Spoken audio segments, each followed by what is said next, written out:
Welcome to ఈటీ. సినీ ఇండస్ట్రీలో ఎవరికెప్పుడు అదృష్టం కలిసొస్తుందో ఎవరూ చెప్పలేరు. అందుకే ఇండస్ట్రీలో ప్రతి వారం స్టార్లు మారుతూ ఉంటారు అని.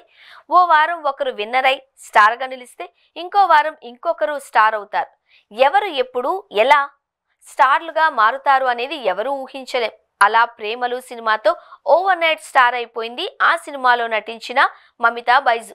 ప్రేమలు సినిమా తర్వాత మమితా క్రేజ్ ఒక్కసారిగా పెరిగిపోయింది. ఆ సినిమా కంటే ముందు మమిత మలయాళంలో పలు సినిమాలు చేసినప్పటికీ వాటన్నిటితోనూ రాని క్రేజ్ ప్రేమలు సినిమాతో వచ్చింది. కేవలం మలయాళంలోనే కాకుండా ఆ సినిమా రిలీజ్ అయిన ప్రతి భాషలోనూ అమ్మడికి ఫ్యాన్స్ ఏర్పడ్డారు.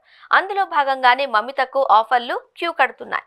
అమ్మడు కూడా క్రేజ్ ఉన్నప్పుడే వరుస పెట్టి సినిమాలు చేయాలి అనే ఉద్దేశంతో తనకు వచ్చిన ఆఫర్లలో ది బెస్ట్ సెలెక్ట్ చేసుకుంటూ కెరీర్లో ముందుకు దూసుకువెళుతుంది. ప్రేమలు సినిమా మమిత కెరీర్ను ఎంతగా మార్చిందంటే ఆ సినిమా తర్వాత ఏకంగా తనకు సూర్య, విజయ్ లాంటి హీరోలతో నటించే ఛాన్సులు తెచ్చిపెట్టే అంత. విజయ్ నటిస్తున్న ఆఖరి సినిమా జననాయకంలో మమిత కీలక పాత్ర పోషిస్తున్న సంగతి తెలిసింది. వెంకీ అట్లూరి దర్శకత్వంలో వస్తున్న సూర్య 46లో ఏకంగా సూర్య సరసన నటిస్తోంది. వీటితో పాటు ప్రదీప్ రంగనాథన్తో కలిసి డ్యూడ్ సినిమా చేస్తోంది. ఆల్రెడీ చేస్తున్న ఇరెండు వానం రిలీజ్ కు రెడీ అయింది. ఇక రీసెంట్ గా ప్రేమలు సినిమాలో అమూల్ డేవిస్ పాత్రలో కనిపించిన సంగీత్ ప్రతాప్ తో కలిసి ఓ సినిమా చేయడానికి మమిత గ్రీన్ సిగ్నల్ ఇచ్చింది.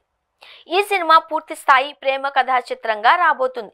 ప్రేమలు తర్వాత మలయాళ, తమిళ సినిమాలలో బాగా బిజీగా మారిన మమిత సూర్య 46 తర్వాత తెలుగులో కూడా బిజీ అయ్యే అవకాశాలు ఉన్నాయి.